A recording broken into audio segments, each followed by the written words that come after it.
This is my Panasonic DC servo automatic turntable system SL-N15.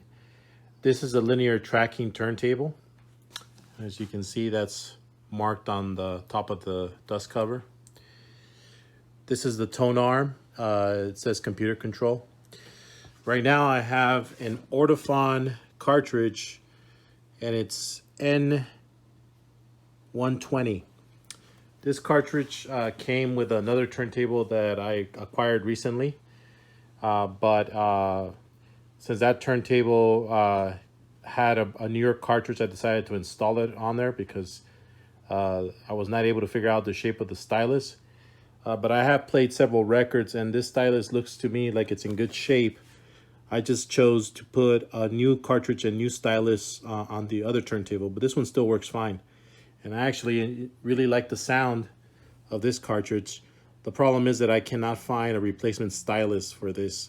So, and I've looked everywhere and I just cannot find one. So for the time being, I'm gonna continue using it, and hopefully the needle continues to work fine. Here's the inside of the turntable. It's got one of those convenient adapters for 45s. You just basically swivel it to the left, and this thing will pop out and you can play your 45s. If you're not playing 45s and you're playing 33s, you just push it down and turn it the other way, and it'll stay right back in its place. This is a well-made turntable. It's got an aluminum platter. It's got the anti-static mat, and then as you can see, the inside it is belt driven, and you can see the little circuit board that controls the tone arm and the motor. I really like these little turntables just because they're so consistent and they're never a problem. The tracking force doesn't ever need to be adjusted, and the record spins and is played the way the turntable was designed to play these records, which is basically the way they were made. So at the record plant where they press vinyl, I believe that the actual mold that is used to press each vinyl, when they write it, the disc is written with a stylus, and it's basically that way that it's carved into the vinyl. So when you're playing a record, it's basically playing the way it was made. So you're gonna get better stability with your tone arm, and in my opinion, a better sounding record. Here you got your power switch. You get your little LED on, and again, this is something that many turntables don't have because you don't really know when it's on, but this one does. You have your size adjustments, so you can play 45s, which measure 17 centimeters, or you can play 30 centimeter records, which are 33 and a third RPM. And then you have your 45 and your 33 RPM, 33 and a third RPM. You got queuing, so if you want to skip over some tracks, you can just cue this while it's playing, and you can adjust the tone arm to go either to the left or to the right. This starts it and this cuts it. Okay, let's take a look at the back. This turntable comes with preamp already installed in it. So if you want, you can just connect it to a direct AV out. Oh, sorry, AV in. Here is the label. Okay, and this product is made in Japan. Okay. Now in the back, everything is basically not hardwired, so you can use your own plugs if you'd like. Right now, I'm not using the correct grounding plug. I'm actually using a Technics grounding plug, and it'll do the job. It's not gonna stay in there because it's not the correct size. It'll easily fall out. And as you can see, there's a button there. I don't know if you can see it very well. And if you push it in, that'll turn on the preamp. Okay, you push it out, you can directly plug this into your phono output in your amplifier. Okay, So this is, but right now I've chosen to do it without the preamp because in my opinion, it's got a more fuller, louder sound. Records won't sound loud if you're using a cheap preamp or if you're using the preamp that usually comes installed with these. Although the preamp here sounds pretty good, but I choose to directly wire mine into the turntable that way. And let me make sure that this is off. Yeah, it's off. So that way I can get the best sound. And I get complete continuity from the cartridge. There, they can show you the original stylus that this came with, or cartridge.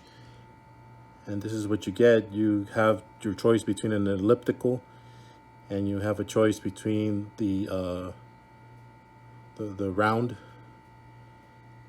So let's go ahead and pop in a record and see what this sounds like. So I got my Reader's Digest record. So I'm gonna close this. And then when we're ready to play, we just push the start button. And the record spins.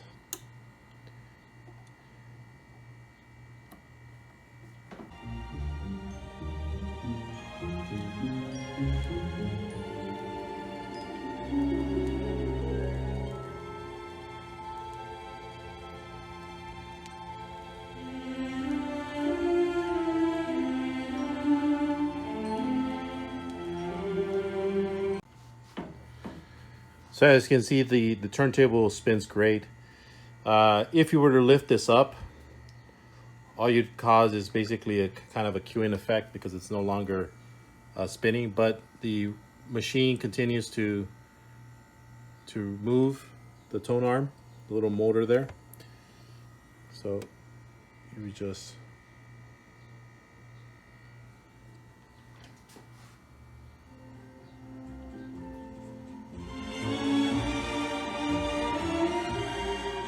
and then as you can see, if you wanted to move the tone arm, you just cue it, or your buttons to move it to the left.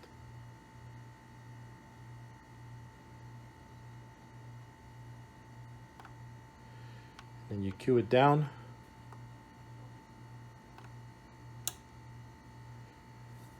And then of course it does have auto return, so we'll see that momentarily. So as you can see, just like any other automatic turntable, the needle goes right back to its place.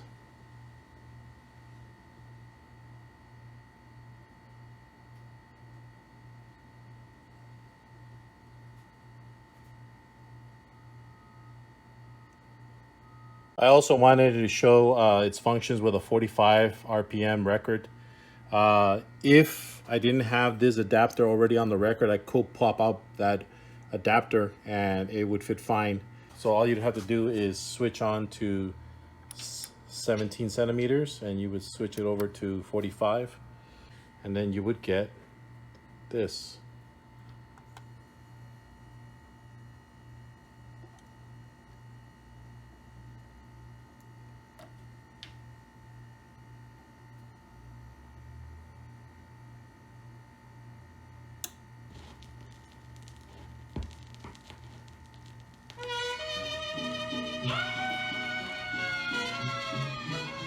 This turntable is not for sale. I bought this maybe about last year. It was my first linear tracking turntable. I wanted one actually for a very long time. And I always kept on finding them, but without the dust cover. But I finally found one complete. I was able to negotiate it down to a price that I was happy paying. And it's pretty much been my go-to turntable, for at least for the garage. Because it plays everything flawlessly. Never had a problem, never had to change anything on it, except for maybe the cartridge and needle. But other than that, it plays great, and I have absolutely no problem with the record player. All right, thank you.